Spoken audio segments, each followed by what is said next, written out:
অসমত দুখন 50 বিছনাযুক্ত আয়ুৰ্বেদিক হস্পিটেল আছে। হস্পিটেলটোৱে পূৰ্ণাংগ ৰূপ লোৱা নাই। সময় কিছু লাগে, খুঁটি নাটি লাহে লাহে আমি ঠিক কৰি যাম।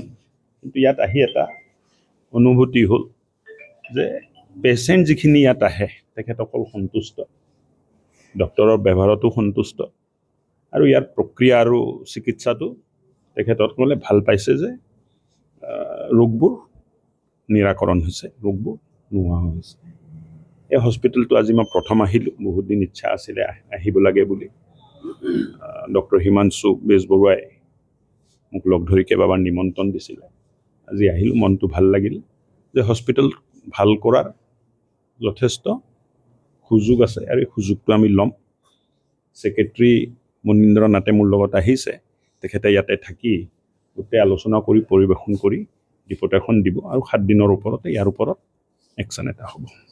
ইয়াতে মেচিনাৰী যিখিনি আছে, এক্সৰে হওক বা আল্ট্ৰাচাউণ্ড হওক, কোনো কাৰ্যক্ষম হৈ থকা নাই। আল্ট্ৰাচাউণ্ড কাৰ্যক্ষম, শুনক, নেগেটিভ কথা পাতিলে ৰাতিপুৱা বেয়া হয়। মানে ৰোগীৰ লগত কথা পাতক, ৰোগী সন্তুষ্ট হয় নে নহয়। আল্ট্ৰাচাউণ্ড যদি কৰিব লাগে এতিয়া আপুনি গৈ আল্ট্ৰাচাউণ্ডটো কৰি ল'ব পাৰিব। তেনেকুৱা একো নাই, আৰু উন্নত কৰাৰ প্ৰভিজন আছে। মই কৈছোঁ যে 3 মাহৰ ভিতৰত IPD আৰম্ভ কৰিব লাগে। ইন পেচেণ্ট মানে ৰোগী ইয়াত থাকিব। এতিয়া OPD হৈ আছে, 50 বিছনাযুক্ত আছে, 50জন ৰোগী ইয়াত থকা ব্যৱস্থা আছে। তাৰ বাবে কি ব্যৱস্থা কৰিব লাগে এইখিনি কথা ক'লে হ'ল, আমি ব্যৱস্থা কৰিম। ইতিমধ্যে আপুনি উল্লেখ কৰিছে অসমৰ আগশাৰী আয়ুৰ্বেদিক হস্পিটেল হিচাপে প্ৰতিষ্ঠা কৰাৰ কাৰণে আপুনি ইতিমধ্যে ঘোষণাই কৰিছে। ঘোষণা নহয়, মই ঘোষণা কোৱা নাই, মই বিচাৰিছোঁ এইটো। ডক্টৰসকলৰ লগত কথা পাতোঁতে মই বিচাৰিছোঁ যে মাজুলীৰ এই হস্পিটেলখন বৈষ্ণৱ সংস্কৃতিৰ কেন্দ্ৰ মাজুলীত আয়ুৰ্বেদাৰ এটা শ্ৰেষ্ঠ কেন্দ্ৰ হ'লে খাপ খোৱা এটা চিন্তা হ'ব বুলি মই ভাবোঁ। মহাপুৰুষ গুৰুজনাও আমাক এই পন্থাহে দি গৈছিলে, আৰু এই পন্থা আয়ুৰ্বেদাৰ এক শ্ৰেষ্ঠ হস্পিটেল মাজুলীত হোৱাটো মই মনে প্ৰাণে কামনা কৰিছোঁ।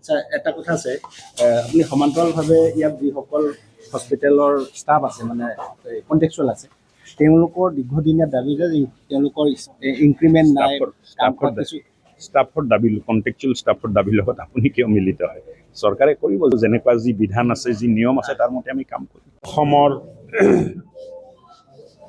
অসমত দুখন 50 বিছনাযুক্ত আয়ুৰ্বেদিক হস্পিটেল আছে। হস্পিটেলটোৱে পূৰ্ণাংগ ৰূপ লোৱা নাই। সময় কিছু লাগে, খুঁটি নাটি লাহে লাহে আমি ঠিক কৰি যাম। কিন্তু ইয়াত আহি এটা অনুভূতি হ'ল যে পেচেণ্ট যিখিনি ইয়াত আহে তেখেতসকল সন্তুষ্ট, ডক্টৰৰ ব্যৱহাৰতো সন্তুষ্ট, আৰু ইয়াৰ প্ৰক্ৰিয়া আৰু চিকিৎসাটো তেখেতসকলে ভাল পাইছে যে ৰোগবোৰ নিৰাকৰণ হৈছে, ৰোগবোৰ নোহোৱা হৈছে। এই হস্পিটেলটো আজি মই প্ৰথম আহিলোঁ, বহুত দিন ইচ্ছা আছিলে আহিব লাগে বুলি। ডক্টৰ হিমাংশু বেজবৰুৱাই মোক লগ ধৰি কেইবাবাৰ নিমন্ত্ৰণ দিছিলে। আজি আহিলোঁ, মনটো ভাল লাগিল যে হস্পিটেল ভাল কৰাৰ যথেষ্ট সুযোগ আছে আৰু এই সুযোগটো আমি ল'ম। ছেক্ৰেটাৰী মনীন্দ্ৰ নাথে মোৰ লগত আহিছে, তেখেতে ইয়াতে থাকি গোটেই আলোচনা কৰি পৰিৱেশন কৰি ৰিপৰ্ট এখন দিব আৰু 7 দিনৰ ওপৰতে ইয়াৰ ওপৰত একশ্যন এটা হ'ব। ইয়াতে মেচিনাৰী যিখিনি আছে, এক্সৰে হওক বা আল্ট্ৰাচাউণ্ড হওক, কোনো কাৰ্যক্ষম হৈ থকা নাই। আল্ট্ৰাচাউণ্ড কাৰ্যক্ষম, শুনক, নেগেটিভ কথা পাতিলে ৰাতিপুৱা বেয়া হয়। মানে ৰোগীৰ লগত কথা পাতক, ৰোগী সন্তুষ্ট হয় নে নহয়। আল্ট্ৰাচাউণ্ড যদি কৰিব লাগে এতিয়া আপুনি গৈ আল্ট্ৰাচাউণ্ডটো কৰি ল'ব পাৰিব।